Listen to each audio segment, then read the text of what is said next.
Okay, here's optimization problem number 7 in your packet. And I'm going to give you a little help with the setup here. So, very practical question. We want to find the dimensions of the largest volume box, is what I'm seeing here, that has a square end that can be sent. So, I'm going to start with my primary equation, remember, is the one that I'm trying to maximize. So, my primary equation, since I'm trying to maximize the volume, is going to have to be something with volume. So, I'm going to say that it's going to be volume.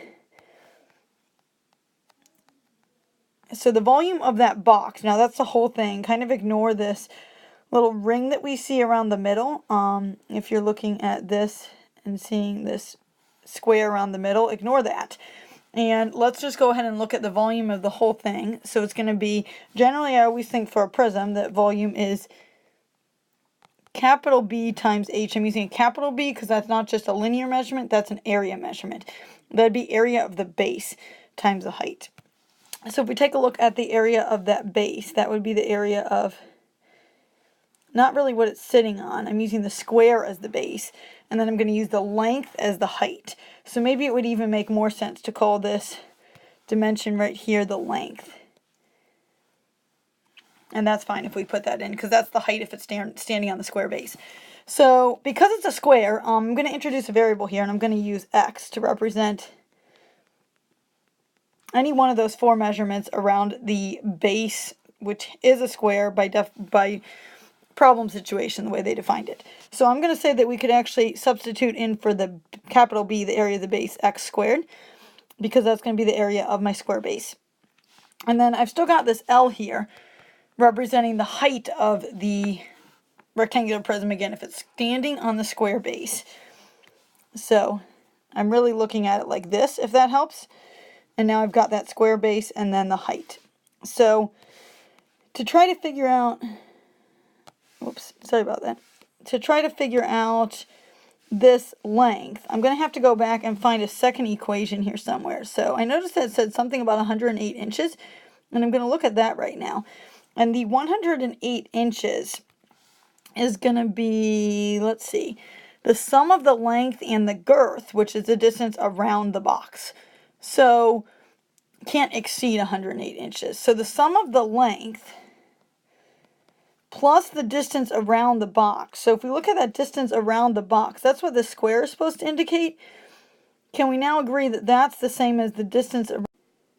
Okay, we're going to try to keep going here. Sorry about that if I jumped.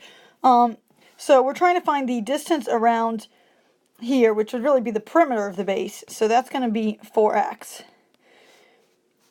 And that cannot exceed 108 inches. So if I go and look at that 108, that's really a maximum here. So technically, that would have to be less than 108 if I'm using mathematical symbols that correspond with the words.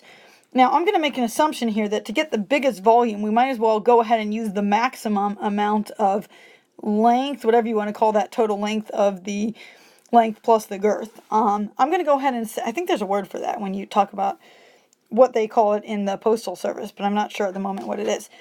So we're going to go ahead and use an equal sign here instead of an inequality, since we're going to go ahead and try to maximize the volume. So I am making that one assumption, and that might have been where you got stuck. That's a little different than the others we looked at.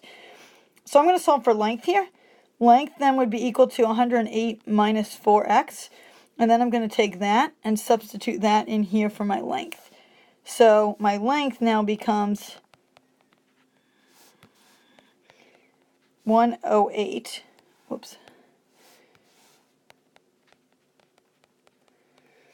minus 4x, and now I've got an equation in terms of x. So that gets you the equation. You've got to go ahead and do the calculus, which would be take the derivative, set it equal to 0. And this one's really not too bad. Do a quick number line analysis. I don't think we have a maximum here when you're talking about our domain for this problem. So I'd say that the range, or the domain, is going to be open interval 0, because I really can't have an x value of 0. That would be no box. To, there's technically not a maximum. So probably your number line analysis instead of the absolute extrema test would be your best bet here. Okay, good luck with the rest of that problem. I think you'll be able to take it from there.